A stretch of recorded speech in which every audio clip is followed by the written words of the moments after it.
Hello guys, how you doing? I'm sure everybody's doing fine, okay? If you're not doing fine, try to be fine. Okay, I'm doing very well over here, and this is a very good opportunity for me to share some of our plans and goals for this quarter. Okay, I'm sorry it's coming on the second month of the second quarter, but it's better late than never. And one of the reasons is just to ensure that we have all it takes to be able to achieve the things we want to achieve. And it has not been a very smooth ride, but God has been faithful. So I thank God for this opportunity, and I really, really pray that God will help us to achieve some of these things. Okay, these things are very short, so I'm just going to scale through quite a lot of them and see how fast we can go. Yeah, thanks for the opportunity. All right, I'm going to start with the wheres. Okay, um, we it's good for us to know where we're coming from, where we are now, and where we're going. It's just to allow some of you see from my own perspective how everything all started and how we got to this point and where I would want us to go in the nearest future. Okay, where we're coming from a passion to add to the talent base of the tech community. That's basically how we all came up with this whole idea in the first place. Um, it was getting increasingly difficult to get the right talent to be able to build products and work on one or two tech products and project and all that. So it became necessary to try to see whether how we can increase the talent base. We started with no investment. We just had capital raised from projects we did before we started. Um, a few of you, maybe one or two of you, must have heard of the name Emblematic. That used to be a company I was running, and I was working with people like Abib and Austin before we met Dimba, and a few other people, and we came together. So that's basically where most of the capital and most of what we started with came from. Okay, and of course, we started with a lot of hope, and we were greeted by many challenges along the way. So many challenges, and if you understand how some of these things are, basically, it is difficult to actually get to do something different in this part of the world or something you believe in. You have to put a lot of effort to change a lot of things. So we've had our own fair share of the challenges. Where we are now is we're at the point where we have broken promises in processes, projects, and training delivery. Okay, it is not a strange place to find yourself, but it is bad. Okay, and it could cost a lot to get ourselves out of this situation. And so that's where we are now. We're also at a point where a huge part, or if not all, of our business model has been proven to be profitable. Okay, so we have a prospect in profitability as far as software engineering and talent acquisition is concerned. And of course, we have the Asovila Demo Day grant. Thank God for that, really, because that's supposed to really help us. So you can see that even though we're in a bad situation, okay, we've got a way out. And also we have a letter of intent from a prospective partner and investor. Okay, um, some of you would definitely, I'm sure some people will Google what the letter of intent is all about. Okay, it doesn't really guarantee anything, but it's just to show that somebody is interested in working with us. Okay, guys, we're going to a place where we have a renewed commitment and strategy in training and recruitment. Also, we are going to face where we're going to be building an elite group of software engineers and designers. And the nearest future, technology is going to be on high demand. And so I believe strongly that we're sitting on $1 billion industry, or much more than that. Okay, and so it's really those that have elite group of software engineers and designers that will be in a better position to tap into this huge market.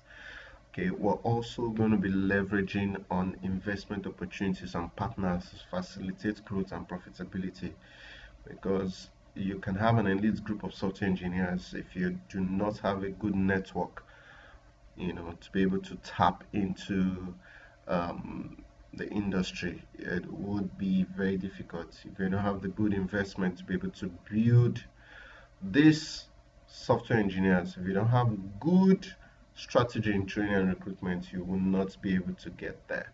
So all these are related to each other, and they are very, very well connected. All right, let's start with the how. We are going to be trying to take little steps and make major progresses. And I'm going to be addressing some key areas here so that we can move on very fast. All right. There are a few important things we need to get off, the table. We need to get these things done as quickly as possible. We need to get accommodation for trainees, evaluate skill set of developers and trainees, more or less like evaluate skill sets of everybody, our skill set. Review and renew contracts of developers, then hire office manager to help us with admin and operational stuff, just so that some of us will not be caught up in all that, in things that will perhaps delay us on help or make us spend, less time being productive. So if we get somebody else to do it, we would be much more effective and use our time very well. Okay, on training, we are going to work on the development of the knowledge roadmap for an average Projaro developer. Already started some work on it, so I've scheduled a few, maybe one or two persons already, just so that I can get some adequate feedback before I share with everybody. Okay, this will serve as a blueprint or a checklist for what our developers need to know to kickstart their career. It is not an elaborate list, but it is a basic list, what I consider or what we will consider as a basic list of things that developers need to know. We're going to look at the possibility of using online training platforms such as Udacity and Treehouse, because these things will help us catch up faster. I'm going to be working with Dingba on this one for a 2-week specific training for backend and front-end development. Okay, he has already shared some of his thoughts with me, and we'll see how we can fast track on that as soon as possible. On operations, we started this a few weeks ago, and I want us to continue. We're going to have stand-up meetings twice in a week. It should last for only 15 minutes. It should be on Mondays and on Fridays. That's what I'm recommending. But on days that we cannot make it, of course, we can always move it to the next day in case of anything like public holidays and all that. But we must do this twice in a week, the beginning of the week and the end of the week. I'm going to be depending a lot more on Mr. Ben for this thing to kick off very well. I would let him know some of the things I'm thinking about, but I'm going to be depending on him, but also be depending on everybody for everything to move on fine. We're looking forward to acquiring a generator to help reduce the stress caused by power outages, and we're also going to be looking at acquiring implement or build an attendance management system to reduce too much laxity in early resumption. Resumption time is 9 a.m. Please, everybody needs to get that in their head. Resumption time is 9 a.m. There have been a few suggestions on how to go about this, and I know that for anything to work well, you need to have a good system that will monitor it. If you have systems in place, things will work out well. It's not all about giving rules. It's all about implementing a system or having a system that works well. Okay, People have suggested consequences to be added to this mix. um, I believe that if you have a system that is transparent and works well, when you bring consequences to it, people would not think that you are winch hunting them. They will know that they are actually at fault. So please, I want to encourage everybody to try to resume on time, because when you come early, you get to do quite a lot of work before the day runs out. Okay. As for projects, we're working towards completing all our projects within this 2 month period. That's within May and June. For that to happen very fast and very well, we need to have a comprehensive project plan and schedule for all the projects to get us to a 1 week project free period to allow the team to relax and rejuvenate. This project plan is going to help us eliminate all bottlenecks and blockers in project delivery. This 1 week, the 1 week project free period is very, very important, because I know some of us are itching to build a new product. Building a product is not as easy as writing some set of codes. Okay, we have to manage that process very well. And for that to happen, I want to get us into a 1 week project free period. That 1 week, you're not doing anything for the company. You just come in the morning, sit down, relax, browse, chat, talk, grow, learn, do whatever you want to do for 1 week. Come to the office normally. We just interact amongst each other. And in that interaction, we would be able to build or charter the next um, the next thing to focus on. So it's not all about, you know, writing codes. We actually need to find time to relax and rejuvenate, so that we can grow and think very well, clearly. Um, I am proposing a 10% reward to those who finish their project on schedule. This 10% can change. It can come down, it can become an actual figure. But I think 10% is actually a good motivation for anybody at this period, at this point in time. Alright, guys, please take note of the following. We're not accepting any new project until we have a clear table, or if the need arises. If the need arises means that it's actually a business decision.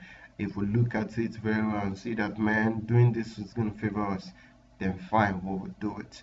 Alright. Also note that Google I/O extended 2017 is on May 17th. That's on Wednesday. The next day, it will be good for us to have our UX Abuja usable meetup. Okay, and the Google I/O event itself is a 3 days event, but for extended, you can do it or have it anyhow you want to have it.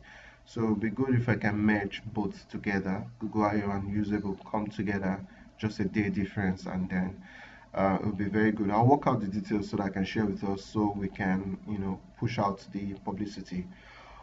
Also, please note that every single thing I've been discussing about in this presentation is to get us to become investment ready.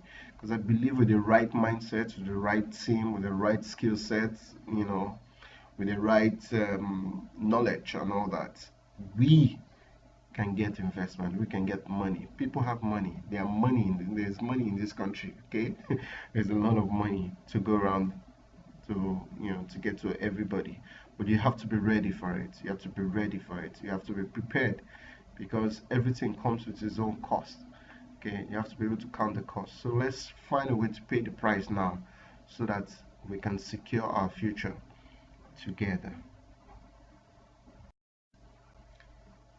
Finally, for me, I just want to say thank you. I want to say thank you to Dinga. I want to say thanks for everything, for his support on this presentation. He gave some ideas. Okay, I will say thank you to Austin also. Austin and I have been working here for the past, working in Lagos for the past 1 month. It has not been very easy. It has been very challenging, so don't think we're chilling. We don't have so much time to chill. Okay, we're trying to solve problems, and we're stumbling upon issues. Working for this company, there has plenty of problems, both technical, administrative, operational. So it's been quite a lot of work, and one of the things I am here to do is to manage some of the processes, for the team, and it's been good. It's been challenge is good anyway, so it's been very good. I also want to appreciate, specifically, us, Israel and Emeka, and these guys have been wonderful over the past 1 2 weeks. Okay, they've been very great. Working with them has been wonderful. Okay, Ben and Amin has been great. These guys are actually very, very dear to me. Okay, and I really appreciate everybody else. I appreciate Abib. I appreciate all the efforts we're all making to get things done. Okay, sometimes I try not to be so involved in some projects. The reason why I'm doing it that way is because some of you don't understand this. It's because I'm trying to use myself as a leverage. Okay, it's always easy that way, that whenever things are not working out fine, you have somebody who can come in and give the client or the customer an impression that, look, don't worry, we got this, we can get this done. And this is what I did with Emeka. This is what I did with Israel. Okay, these are the things I just do. I just almost put you guys in charge of certain things, but it's not because I'm being lazy. It's because it's going to be a learning period, training period for you, a learning, tool for you. But also, I'm also using myself as a leverage, so that when anything goes wrong, that's when I just pop in. So that way, when I pop in that way, I become a leverage for you, and I help the client or the customer to understand that, look, don't worry, we're going to get this done. I make fresh promises and put my name at stake. But if I'm involved from day one, if I'm fully involved, when I mean fully involved, very, very much involved, you cannot have that amount of leverage when things goes wrong. Okay, because things sometimes go wrong and you can't help it. You have to find a way to solve it. So thank you very much, guys. I appreciate you guys. I'll see you guys very soon. Okay, all right, that's bye for now.